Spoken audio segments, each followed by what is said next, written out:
You don't have to applaud me. You don't have to do that. No, don't do that. No. Hi, my name is Jarett Wieselman. I'm a senior editor for BuzzFeed, and I'm very excited to be here with you this evening. I think it's safe to say there are few actors who've made as quick an impression on Hollywood and the industry in the amount of time as Gina Rodriguez has. The show is not only incredible, her performance is not only incredible, she won the Golden Globe earlier this year, and she's here with us tonight. So ladies and gentlemen, star of Jane the Virgin, Gina Rodriguez.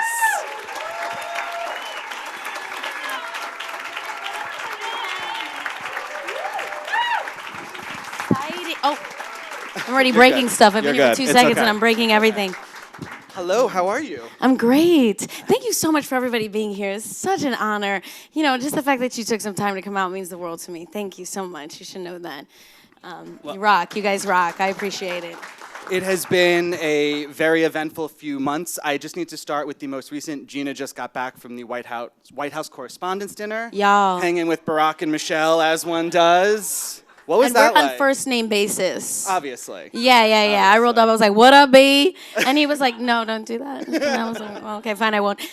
It was amazing. It was incredible. Oh, somebody wrote on me, and I clearly didn't shower hard enough. Sorry about that. It was incredible. I mean, it was a dream come true for me entirely because I grew up very political. My parents were always involved in like community outreach. Worked with the aldermen, worked with Congressman Luis Gutierrez, so to be able to fuse the two was very, very cool, and I got to go and talk to different senators and the chief of staff for Michelle Obama to start talking about different organizations that I could hopefully be a part of, because like that's the cool thing, right? You work so hard and then you get to a point in your career where they actually think that your voice can help lend to something that you believe in. You're just like, wow, that's a blessing, you know? And these are the perks you don't think about, and it was very, very cool. And so hopefully I can help do, you know, good things with them, and things that I definitely, you know, believe in. Absolutely. Empowering the youth. Yeah, well, I mean, it's been a lot of hard work to get to this point. I mean, we're gonna just take it back for a second. When did you realize you wanted to be an actor? Oh, always. I think, well, I was a dancer. I started off as a dancer. I was a salsa dancer for about 10 years from the age of 7 to 17. And I always knew I wanted to perform. Performing was so liberating. And it was also because I was a tomboy and I looked, you know, I did look like a little Thai boy till I was about 15. So for me, I kid you not, I wish we had like a screen I could show you guys pictures. Because it's true. And so it was me being feminine, and it was me like living this other life and being somebody bold and strong and fierce. And I was like 4'11" till I was 16. So you can imagine this like little Puerto Rican that's completely out of her mind. That, you know, that was my escape. And for me to be able to stop the music and talk, that's what I started to want around teenage years. And maybe it was the baby kid complex, but I love to make people laugh and cry and feel like they belong. And you know, that's all I've ever desired, definitely as a little kid. So it was getting there, especially in like a traditional Puerto Rican family where you have two older sisters. One's an investment banker, the other one's a doctor. Not very easy to follow that up at all as an actor. So hopefully I'm making them proud now, but... You just said family to just slide the Golden Globe across the table, and like, I'm just saying. No, I put it in like a big gold chain, and I wear it around like Flavor Flav, and I'm like, what up now? No, I don't. Actually, when I was 24 years old, I did this play called Casa Blue, The Last Moments in the Life of Frida Kahlo, and I got to play Frida Kahlo, and I got to play like 13 other characters. Avant-garde, awesome, world premiere is amazing, and then we did it in St. Petersburg. Nobody lives in St. Petersburg. So it was very interesting to do something that I felt so passionate about. It was so amazing. And I was playing this woman that I absolutely adore and this brilliant Mexican artist and performer, you know, and my parents came to see it for my birthday. They came to visit me for my birthday, and they saw it. And my father, we went to dinner afterwards, and my father said, yeah, you can do this. You were pretty damn good, Gina. And I was like, you can only imagine. And then I thought, there's my big break. I did it. I made it. He was the one I cry. What the fuck am I doing crying? He was the one that I had worked so hard for to make him proud. So It was very cool. That was the moment. The Golden Globe, all these things are such ridiculous blessings, and I'm gonna keep working. They make me work harder. They drive me. I have to work harder to prove that I deserve it, and because I'm not deserving. And so yeah, it's he was very, very proud. He was, and he guarded it like a watchdog that night, and wouldn't even let like my manager touch it. I feel like he was like, no, you can't touch it. I was like, Dad, that's my manager. He helped me get the job. You need to let him touch it. You need to let that man touch it, please. So then he got to touch it for like 30 seconds, and my dad took it back. Well, I mean, there's a lot of training that goes into that. I know you had sort of a very formal acting education. Can you talk a little bit about where you trained and what kind of studying you did? For sure. So like in high school, I really got the urge to transfer from dancing into acting. Having two older sisters that were already significantly older, 4 years and then 10 years older, I knew that if I was going to follow this passion that I had to do it severely. I had to do it in what my parents would think is right? So education was huge in my household. You had to go to school. I grew in like low-income family in Chicago, and education was the only way out for my parents. That was and they're right. I mean, I 100% back that up. And any kind of education. It doesn't have to be a 4-year, there's room to always learn and grow. So I'm not saying but I do believe in education. And so for me, it was showing my parents that I can do what I loved and still get the education that was going to secure them some kind of, or let them let go of some kind of fear that I was going to be unstable and I was going to be broke and I was going to be rejected and I was going to fail and all their fears they had on me, yet I didn't have any of them because I was like, there is no option. This is going to happen. And it doesn't matter if it takes me 2 years, 10 years, or 20 years, or 50 years, I'm going to do it. And so they had already created that foundation in me. So I was like, I'm going to go to college. Obviously, there was no choice. And I went to Columbia University for a theatrical collaboration program when I was 16. And it was like 12 people got accepted at like 900 kids. And I got a full scholarship for it. So it was very hard for them to say no. And my sister was living in New York at the time. And so I was like, you got to let me like stay with you. I'll work on the weekends. I'll contribute. They didn't have to pay for anything, but I was like, I'll contribute to you. And she was like, she was significantly older than me. She's like, you don't have to contribute. I'm good. And I want to make this happen for you. My eldest sister, who was with me at the Golden Globes, for anybody that saw it, was the one that was bawling next to me and was a hot mess, just as much of a hot mess as I was. And she was the one that helped pay for my NYU education and helped contribute to that experience. If it wasn't for her, I would not have been able to go to that school or convince my parents that was something that I can do. Here I am leaving home, leaving Chicago. They didn't have money to make sure I was okay, so it was very scary for them. So I did Columbia University. I got accepted into NYU for undergrad. My sister, of course, helped support me and support the transition because she was living in New York at the time, which was such a blessing. I went to NYU Tisch School of the Arts. I studied at Atlantic Theater Company and then Experimental Theater Company. And I was told almost every single day, 99% of you won't make it. And I was like, wow. I'm that 1%, y'all. I'm like, I refuse to take that. I refuse. And I just, and I've been, I've been trying every day since, and I'll continue to try, Absolutely. Well, and I think that's the very interesting thing is that you've clearly been able to sort of maintain that really super positive outlook throughout the years of working, in smaller roles or breaking into the industry. I mean, you first on-screen credit is like Law and Order or something like that, right? Yeah. What was it like when you saw yourself on television for the first time? This is the best. I was playing a Salvadorian girl who did not speak English. Like Spanish was her first language, English was her second. So I was doing this accent that I did not know where I was taking this accent from. You know what I'm saying? I was imitating an aunt or an uncle that's not from El Salvador. And, I was 18. I was 18 years old. I was super excited. I had like 7 lines. It was life. And I gave those 7 lines my all. And then I saw it and I was like, wow, girl, get your ass back to school. Like, man, not but I tried my best, and I learned, and you learn, and you learn, and you allow yourself room to learn, and and that just made me try even harder. And I went back to school with the thunder. I mean, I never left school, but I mean, I went back to class like, all right, dialect class is next. If I'm ever gonna be authentic in anything, I need to, But that was really cool. It was very exciting. I was never the girl that shared it with my parents because I was never like ready, which was interesting. Because I still have a problem learning how to do that. Let them watch your work? Yeah, or like share things, which is very interesting. I don't know, as actors, because I know we have nothing but awesome artists here. It's interesting having to explain to somebody that isn't in the arts. So I did this, and it was really great, and I know it's only 2 lines, but it's really gonna get me there, and it's the next step. And they're like, right, But the other girl, she was great. She had all the lines, right? And I'm like, yeah, she did. She did. Thank you. And she was great. She was. Thanks. I mean, auditioning is a huge part of that. It's obviously what gets you in the door in the beginning and for quite a long time. What's your relationship with auditioning like?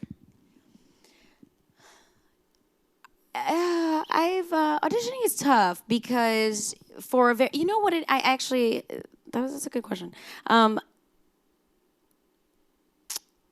I didn't own my power in the room when I first started. Do you know what I'm saying? Like, you go in the room and you're like, I want this so bad, I want this, please give it to me, I'll work so hard. And then you forget what your worth is. And you forget that actually you both need each other to get to the next place. And they want you there as much as you want to be there, and you need them as much as they need you. But for so long, it was just, I want to act. Don't even pay me. You don't even have to pay me. You may have to pay her, but you don't have to pay me. I won't take any money. Just let me do it. You feel that, and you get in the room and you give that to them. And then over time, I started to realize, when I started to kind of clarify the focus I had and the passion I had for acting and what I wanted to get across with my acting and what I wanted to do with my art, then I walked in that room saying, if the story is supposed to be mine, then it'll be. And if it's not, that's okay. There's always more. There's always room for all of us. All of us can succeed, And that's when I stopped giving my power over. And it's not vanity. It's not arrogance. It is, I'm going to give you what I know I can give you. If this is conducive to your story, then we're going to make magic. If it's not, I understand, and I really hope you find the person that can tell your story. Now I go into auditions knowing I can't do all of them. And you can't be everywhere at once. And the stories I'm supposed to tell are going to be the right ones. And the success of others is the success of myself. And somebody telling that story, they have a reason and they have a journey. And there's no need to take a second to worry about that, or to fear it, or to envy it. Because we all have stories, and we all will tell them, however that may be, whatever that ends up looking like, but we will. And so I think that allows me to go into auditions now much more calm, much more confident in what I can give, and much more open to the plan God has for me, and it's been working out. It's been working out. There was a couple of years, doing a guest spot here on a show, a guest spot here, background role in a film. When you talk about roles that you're supposed to be playing, I would imagine that Philly Brown is one of those roles. Because, the people who are clapping know what's up. For those who are not, go on Netflix or rent. It is such an incredible performance that you give in this movie. Is that the kind of movie you're talking about, the kind of role that you feel you're meant to play? Yeah, 100%, because when I walked in that room, so Philly Brown ended up going to Sundance, which definitely opened a lot of doors for me, It allowed people to start looking at me in a different light. It allowed a lot of the industry to actually be interested in having me in their room at all. And that's all I needed was opportunity, and Philly Brown gave me opportunity. I walked into the audition, and it was supposed to be a spoken word artist, which I had done a lot of spoken word. I'm a girl. I write poetry. We write poetry all the time, I've had so many heartbreaks. I've done this 1,000 times. I'm like, spoken word, poetry, done. Since I was 3. Like, we got this. And then they were like, and it's going to be a rapper. And so I was like, well, that I've never done. I listen to hip hop, but I've never done that. And I said, but what has ever stopped you before? There is nothing you need to be afraid of because you can learn it. If they give you the opportunity to learn, you will learn, and you will give it your all, and you will learn. And so I went in that room and I freestyled. Time is now, Gina. Take it. And it introduced me to music, and it introduced me to a side of myself that I had never seen before. And it had given me the awareness that I am capable of learning and of growing and of doing something for someone that wanted to tell a story. Not to mention, it was in line with what I want to give to women, to Latino culture, to first, second, third generation children here in America, which is any culture you come from. Just a highlight, a spotlight, a recognition. We are here and we belong and our stories matter. And, we're all from somewhere else. Come on. We are. Unless you're Mexican, then you're from here. Right? Otherwise, we're all from somewhere else. Let's be real. That's history. Yeah. The movie gave you the opportunity to... Or Native American, right? True. Which is also kind of redundant. Or natives, right? In the film, you worked with the amazing Jenny Rivera. You worked with Lou Diamond Phillips. Yeah. I mean, I would love to talk a little bit sort of about the opportunities that were available to you at this time, because I think you've talked a lot about this. I mean, when you, pre-Jane the Virgin, pre this film, did you find yourself just getting a lot of roles that felt stereotypical, felt like people you didn't want to portray? Yeah, I mean, anybody that's ever, I speak very openly about this because I'm no better than anybody else. I don't think I'm better than anybody else. I do know that there is a need for more stories in order to relate to more people. I do know that as a kid, growing up, when I didn't see myself portrayed on screen, I felt a certain way about myself. I did. Whether that be about my culture, whether that be about being a woman, about beauty. As an artist, we so badly want to perform that we forget why we're performing and what we want to do with that performance. And so I had a great opportunity because of the role models I had to find out what kind of art I wanted to do. So that made it difficult because I had to pay rent, right? Which was very scary at times. But what mattered more to me at the end of the day was looking back on the projects that I did and saying, we chose each other and we did something. This is me looking back this is me looking back. They're all right here. Y'all can't see them, but I can see all of them.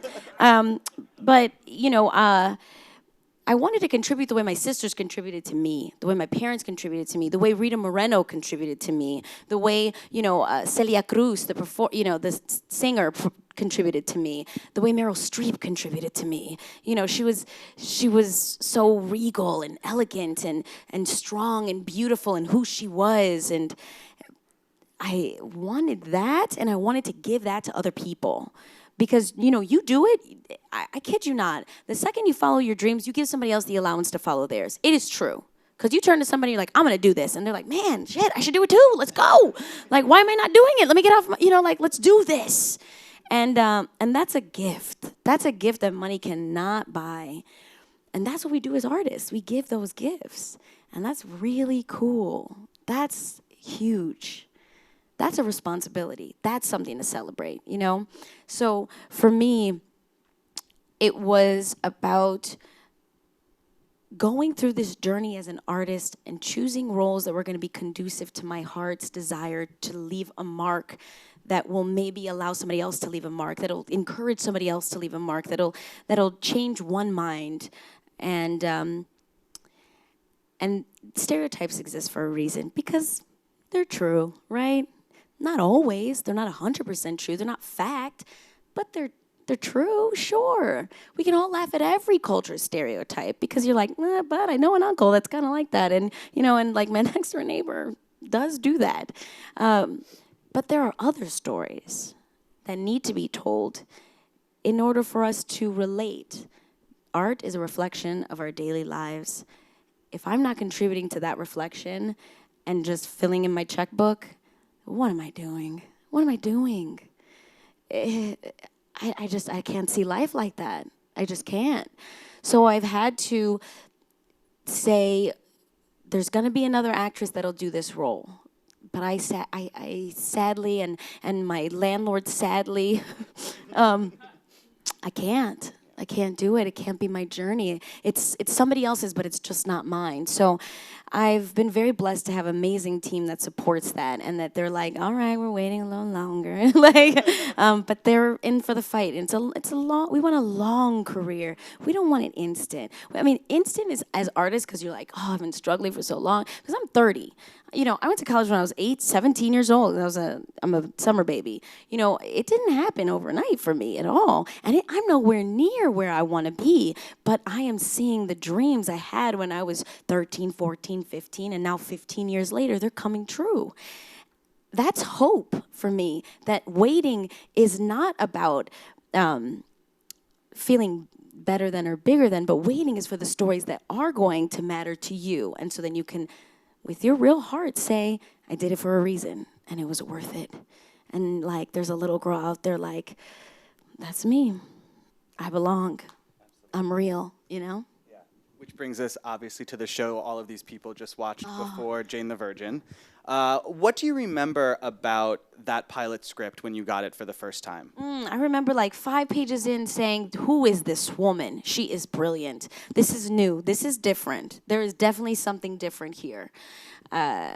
Being someone that was born in Chicago, Spanish being my second language, not my first, having Puerto Rican parents that are very Puerto Rican, eating arroz con gandules in the house, but hamburgers and hot dogs the second I walked out, dancing salsa inside, but listening to hip hop and alternative music, Alanis Morissette all day long. Outside, having that dual identity, and never seeing that portrayed on screen authentically in a way that was not like, boom, she's brown, can't you tell? Boom, she doesn't weigh 2 pounds, can't you tell? Like, just being. Jane is, I am, there, we know this is also a game, right? Because it's show business, it's a business.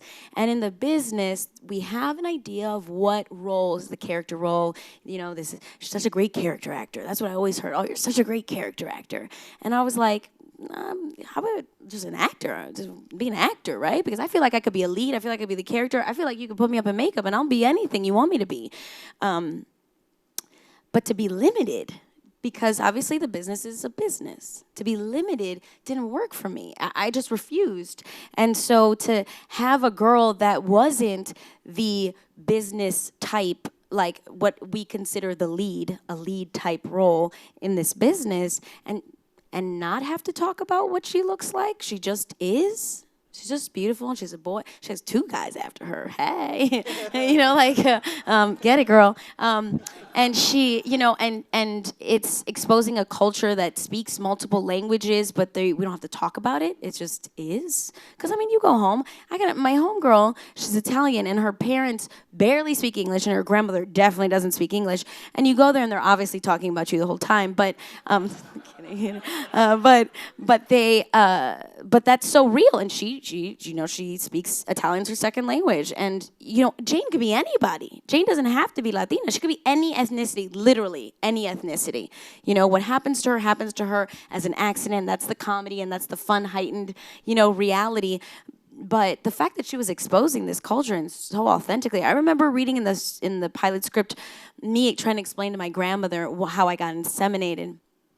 And her thinking that that I really had sex, and I was lying to her. And I was like, no, they put a sample of, man in front of me. And then I say the line, I don't even know how to say this in Spanish. You have no idea how many times I was growing up. I was like, pero abuela, no, it's because I want to go, afuera with everybody else. There were times I just did not know the words for certain things. And, they were like, we're going to take that out. And I was like, no, please don't take that out. That is so, like, there is going to be at least a good 25 million people that relate to that, because 54 million plus, there's at least 25 million that get that.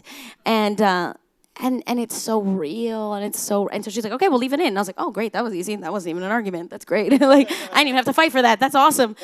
She's lovely. Jenny Erman is my muse. She's my angel, and she just writes for a woman, and she really does. And I just always, I'm a woman. I look in the mirror and I see a woman. You know, I don't see color. I don't see weight. I don't see that. I see a woman, a strong woman looking back at me saying, like, you are allowed to be anything you want to be. Yeah, absolutely. Yeah? Oh. And then I start crying again. Sorry, guys. The Shorts. Hi. I'm like, wow, I didn't practice sitting in this one. You're doing fine. I'm I think sorry. someone would tell you. Yeah.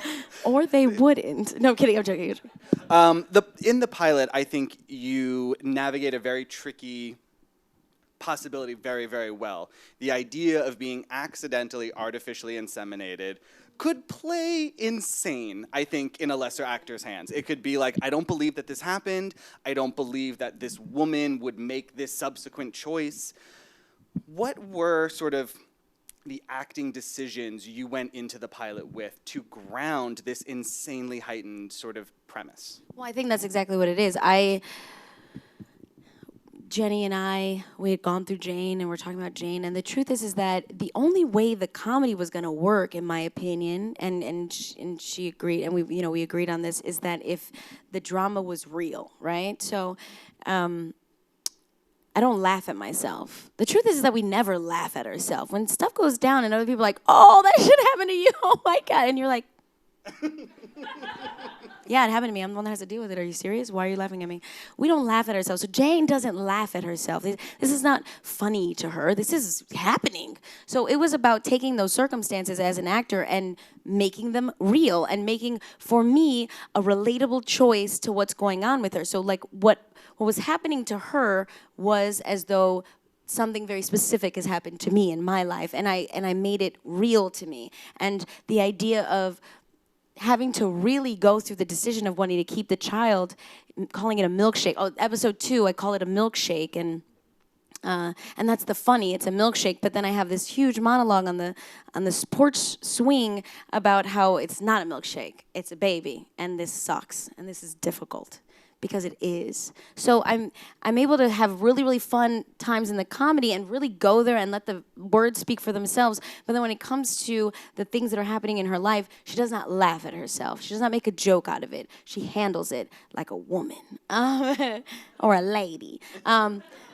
But so that was my choice, was just knowing or trying to find that fine balance, because I didn't want it to be campy, you know, the comedy, and because I was not going to allow the drama to actually be taken serious. So it was, it's a battle every episode, because in every episode I'm able to laugh and cry in every episode. I literally have scenes where I go from making a joke to crying 30 seconds, like within like 30 seconds, I'm laughing at somebody or making a joke and then bawling.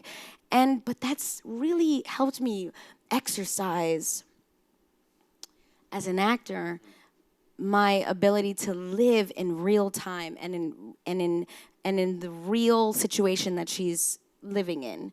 So I don't laugh at Jane, and I take her journey very seriously, as I would take my own. Absolutely. In terms of that process, I mean, what do you do to get yourself there every morning? What do you do to get yourself out of it at the end of a shooting day? I mean, do you journal? Do you use music? What is sort of the thing that helps you find her? So what helped me find her in the beginning was, these are great questions.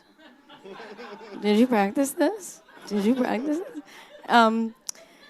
What I usually do with most of my characters, I realize, because we all have our own process, right? We all have our own thing that we do. My boyfriend and I, our processes are drastically different. And then that also allows you to say, like, you got to give room for somebody else to have their process, let them do what they're doing, and you do what you're doing, and never judge it. That's what I would say, is because, like, when I judge my process, then I'm not on my game. Like, do not, it's okay. It doesn't have to look like anybody else's. And so for me, I started doing this with Philly Brown. I started writing letters to each character, like, in my life. So for Philly Brown, I would write to my mom, my dad, my sister, the people that mattered. I mean, the people that I had, like, strong storylines with. And I'd write them letters in as the character so that I knew my relationship with them without having to really talk to them about it. It was my perspective. It's like the way you have a perspective of somebody, you're like, you know, like, we've never really talked about how I feel about you, but this is the way I feel about you, you know? So I found out for Jane how she felt about everybody. You know, with her mother, because it's a very different relationship with her mother than with her grandmother. She respects her grandmother. Her grandmother is matriarch. For her mother, she feels like at times she has to baby or cuddle her mother. So it was like, it was also writing my fears and my insecurities to them. So I did that in the beginning so I had a very clear idea of how I treated each character, you know? When I walked in a room, how I felt about them, if I got close to them, but you just instinctually know as a human being, if I can write a letter to each person, then I can instinctually know how, like, when I'm in the room, like, how I'm going to treat, like, how I'm going to be with them. Am I going to get closer to you? Am I going to stay a little further away? You know, what's our intimacy? But that kind of helps me with these letters that I write because I pretty much go into the character, Jane, what I have written down, what I have written on the page, what came out of Jenny's mind, and I take Jane's characteristics and apply them to how she would be with each human being in her life. From there, I get the scripts the day before I start shooting. It's very crazy. And I memorize, I feel very, very lucky. I cannot tell you what I ate yesterday or any nice thing I've ever said to my boyfriend or what I wore or even like what I talked about this morning. But I can tell you, I can literally probably recite every single line from Jane from the entire season. I don't know what it is. So I memorize daily for that day. This is gonna sound like a strange process actually, because, or maybe not, I don't know, I'm judging myself. This is no judgment zone. Oh, nice. So that morning I'll memorize daily, right? So we do about 10 to 12 pages a day. I'll memorize the day of, and I will, so if the actor's down, I'd love to run lines if they're down, you know, but whatever, if your process is like you don't want to, it's cool. But if you do, I'm all about it. This way we can just go. I usually like to have my lines by rote so that they're butter in my mind, so when I go out there, I can live. I already know my relationships with each person, so I don't really need to decide what it's gonna look like. I can just be with that person, be very present with that human being, knowing I know what our relationship is, I know how close I'm gonna get to you, I know how you make me feel when you say certain things, you know, like, but I have my lines like butter, so they fly. They're not even something I'm thinking about ever. It's really mostly then making very specific choices where I'm gonna stand, and then I like to make the choices, I think like we do in real life, right then and there.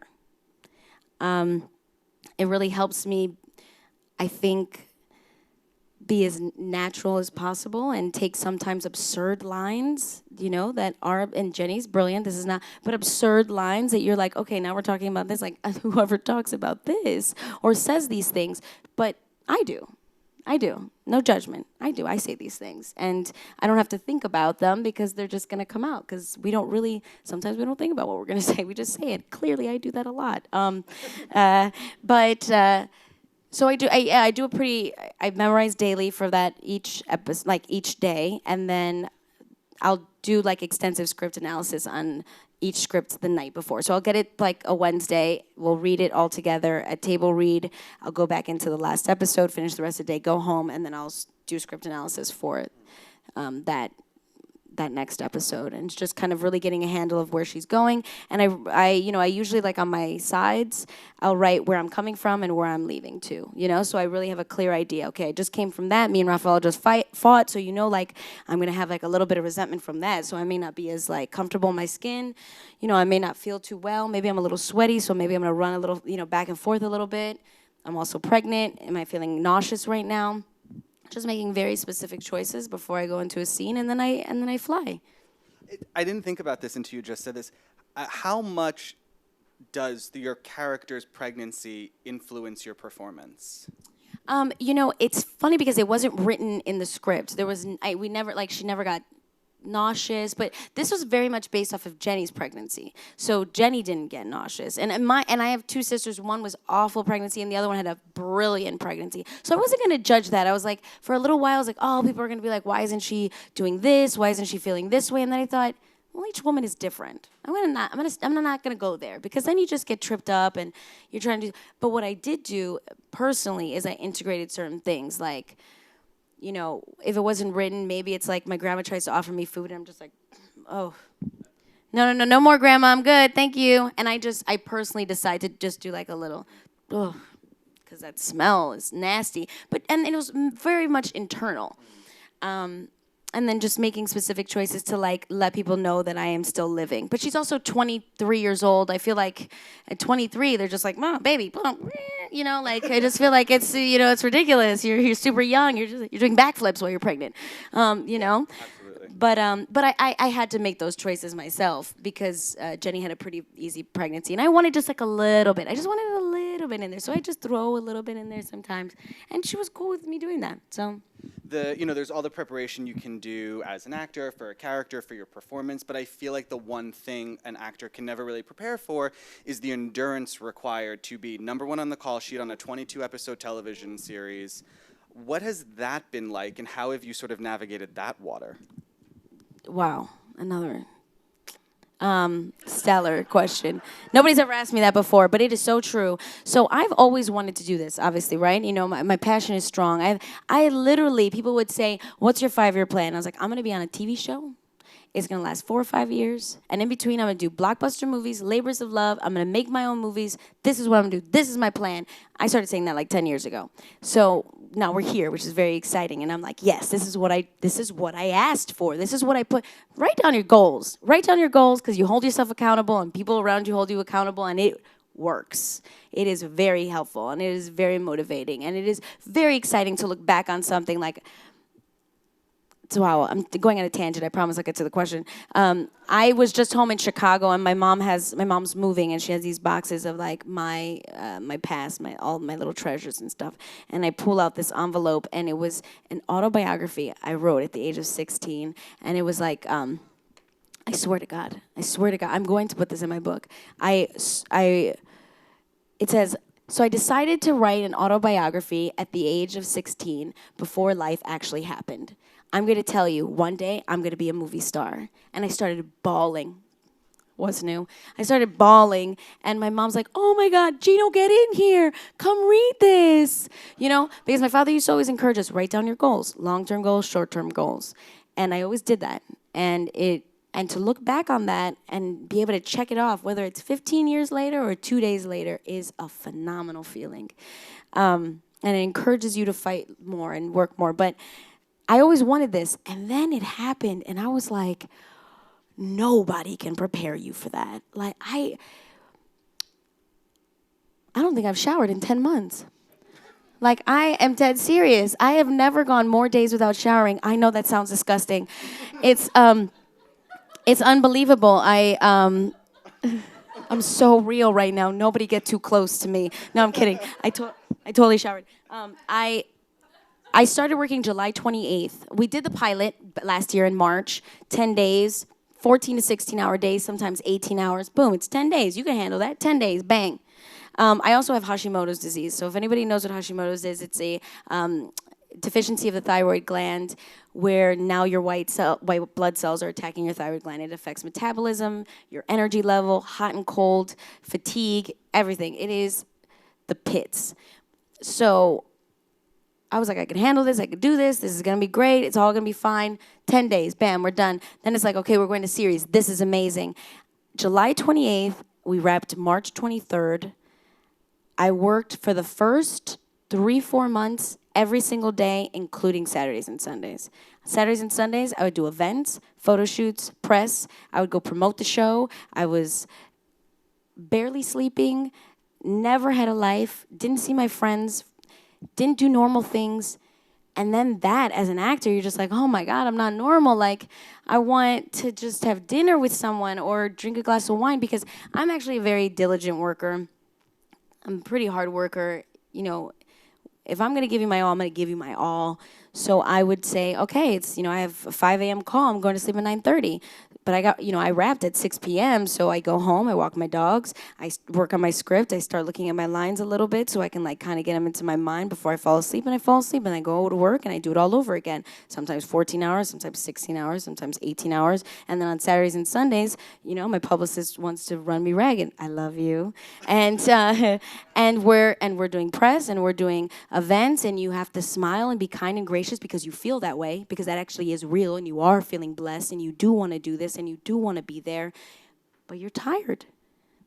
And you don't have time to just sit and watch TV, or you don't have time to go to breakfast with your parents, or go see a movie. Everybody asks me, what TV shows do you watch? I'm like, when? But I feel blessed, but I want to do this. So it's like that crazy, everything is happening that I've ever prayed for, that I've ever fought for, that I've ever wanted in my life. But nobody told me, you give up a lot. But that's what we want. So it's such a crazy feeling to feel so blessed and so ready and so grateful. And then so scared and alone. So alone. It's a very real feeling, because you go to these press events and you get to meet fans, and they love the show, and they love you, and you love them, and they're the ones that are keeping you on screen, and they're the ones that are giving you a job, and they're the reasons why, and they matter to me. And so I want to be there with them, and I want to be present, and I want to look them in the eyes, and I want to shake their hand, and I want to hear their story.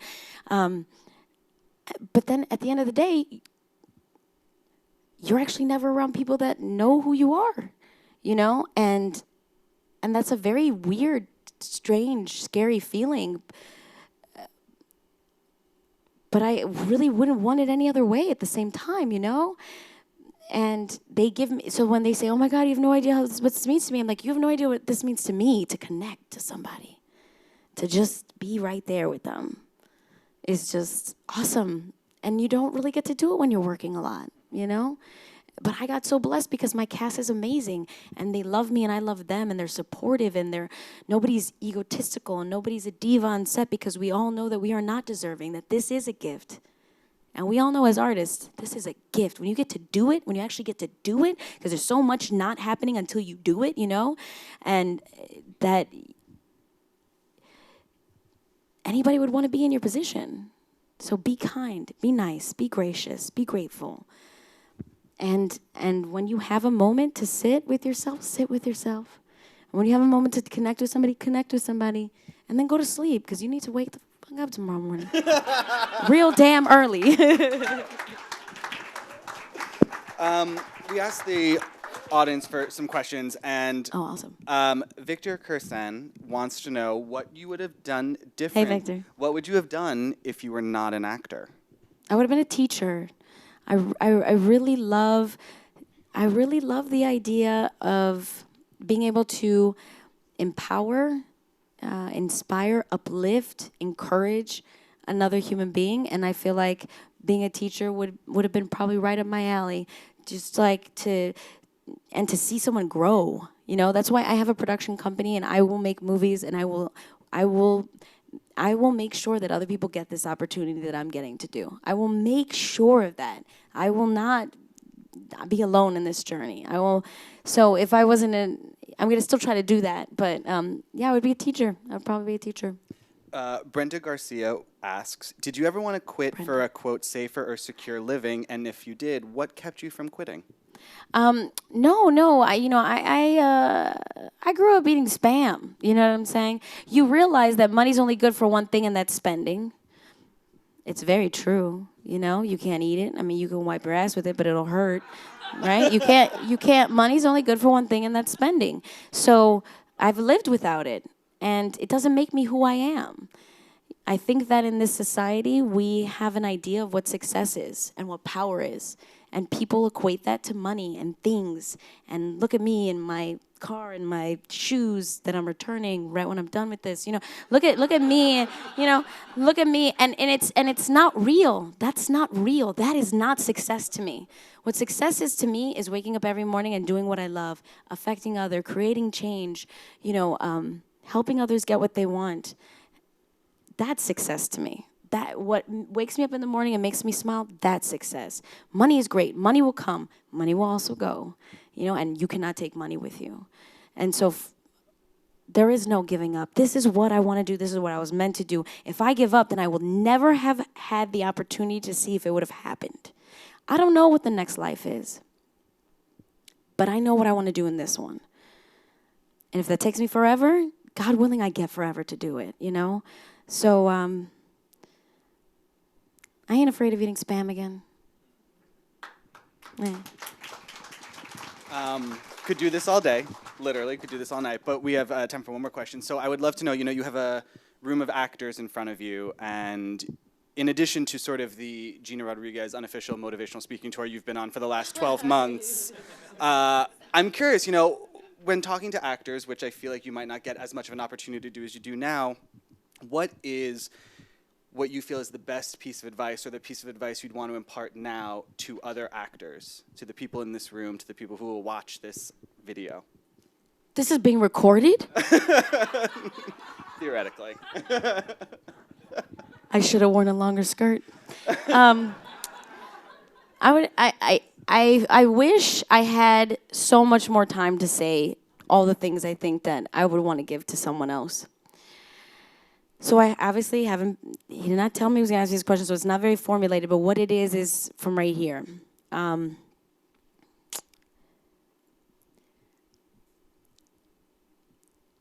We so often as artists want to tell somebody else's story, right? But in order to do so, you have to bring yourself to it.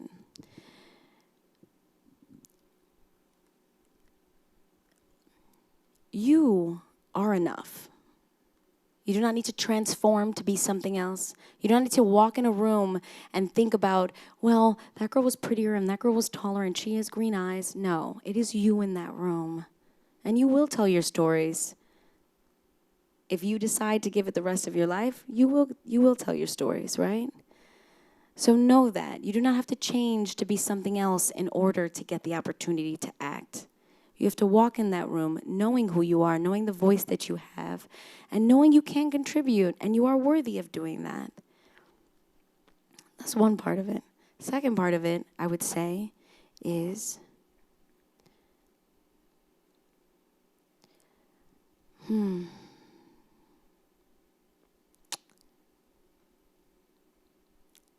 make it count. Do it for good. That's what I think. Do it for change. Don't do just art for yourself. Definitely don't do it for the money. Don't do it for the money. And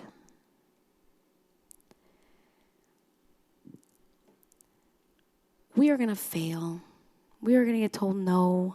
I get told no all the time. They said after the Golden Globes, oh, you must be getting offers left and right. No, not true. I still fight for the roles that matter. I still fight for the roles that I want in this world. I still fight for the characters I want to play. But a no is not going to stop me. A door on my face is not going to stop me. Rejection is one person's opinion. How somebody feels about you is their opinion. Know who you are, right? As an artist, you start here and then you go out. You don't go out and then come back in. You start here. So give your beautiful art to everybody around you and remember that it goes from short film, no pay, background work, to the lead in a TV show, to the lead in a feature film, to an executive producer. They all matter, and be good and kind to the people around you. Be kind to your stand-in, be kind to the background, be a stand-in. There is nothing too small or too big for you to do. Humble thyself. Humble thyself, and you will find so much more enjoyment in every single thing that you do. And when it comes, it will feel so great, and it will feel that much greater. But give it a lifetime. If you want to be an artist, give it a lifetime. Do not say, if I don't make it in 2 years, I'm going to leave LA. Give it forever. Why not? Why not? Because at the end of the day, I know I'd rather live check to check, doing what I love, than live check to check and be miserable. So what you got to lose? Money? Go sleep on somebody's couch. Kidding. Don't do that. Just work hard. Just work hard. Just work hard. Just work hard. Just work hard. Take odd jobs. I did it. I took mad odd jobs. But you got to believe in you. You got to believe in you first. So, and I believe in you. So, I don't know if that counts for anything. Gina, thank you so much for being here. Thank you to all of the actors. Thank you so much, the guys, SAG for being here with me. Foundation, and For all those everybody have watching, a- I'm standing. No.